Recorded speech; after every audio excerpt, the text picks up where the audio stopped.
If you live in Washington state, you already know that the political landscape is incredibly lopsided, but right now we are staring down a tipping point that most voters aren't even tracking.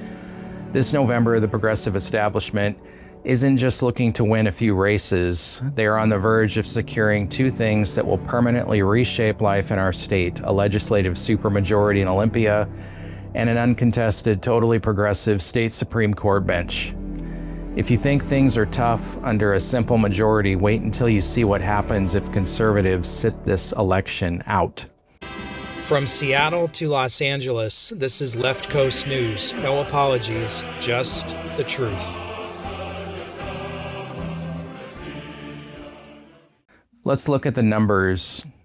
Right now in Olympia, Democrats hold a commanding majority, but a supermajority, that elusive two-thirds vote, is the holy grail for the progressive left. Why?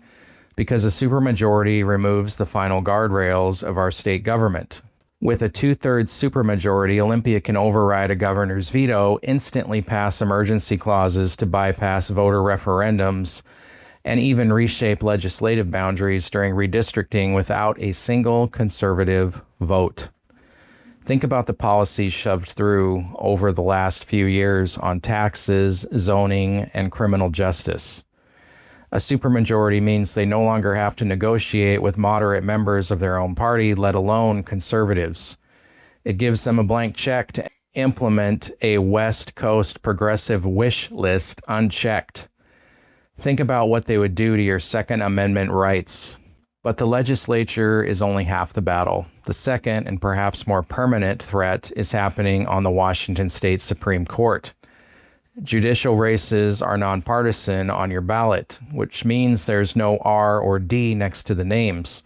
And because of that, conservative turnout in these races historically drops off a cliff. The left knows this. Just last week at the state Democratic Convention, party leaders openly emphasized how critical it is to keep a progressive majority on the bench. Why? Because the Supreme Court is where bad legislation goes to get rubber stamped and where common sense laws go to die. We saw it when they upheld the capital gains tax, and we saw the chaos on our streets after the Blake decision struck down drug possession laws.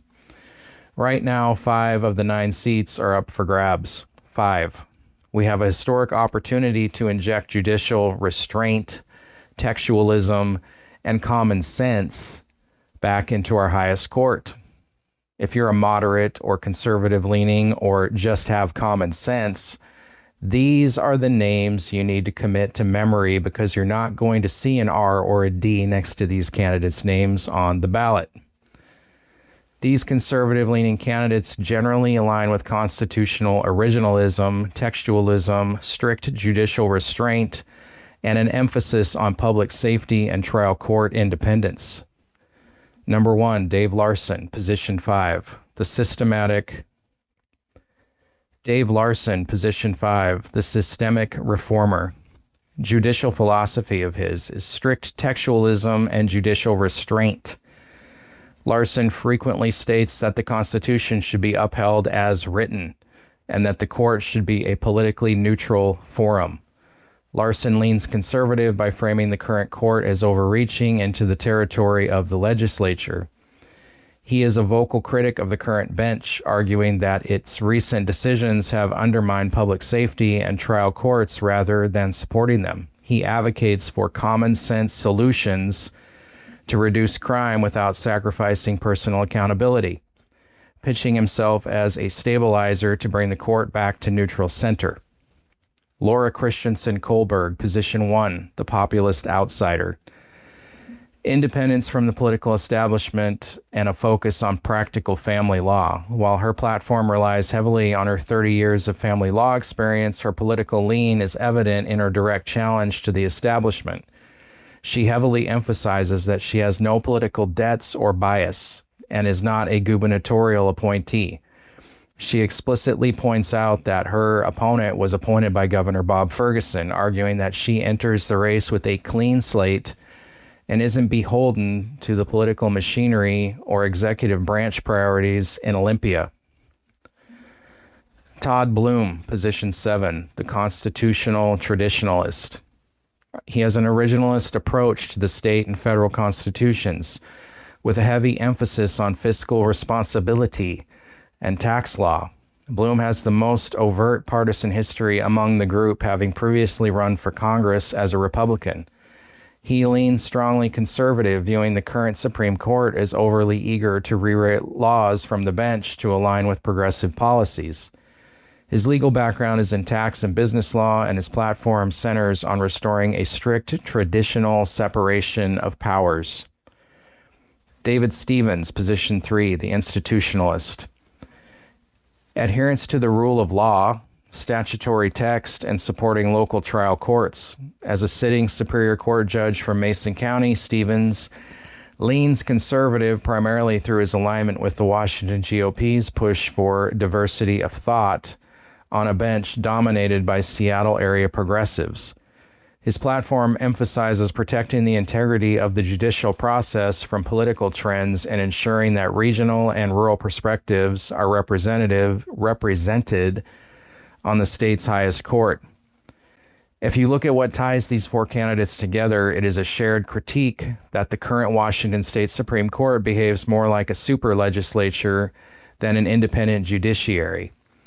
Their collective goal is to shift the court's center of gravity toward a more conservative, text-focused interpretation of the law that defers policymaking back to the state legislature.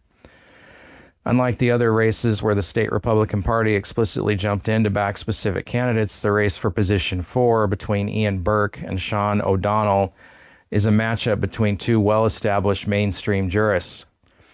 Because neither has a formal Washington GOP recommendation, analyzing their lean comes down to their institutional backing and career backgrounds. Both lean toward the center-left establishment of the state's legal community, but they approach the bench from distinct angles. Sean O'Donnell, the cross-spectrum institutionalist. O'Donnell has been a King County Superior Court judge since 2013 and is a past president of the statewide Superior Court Judges Association.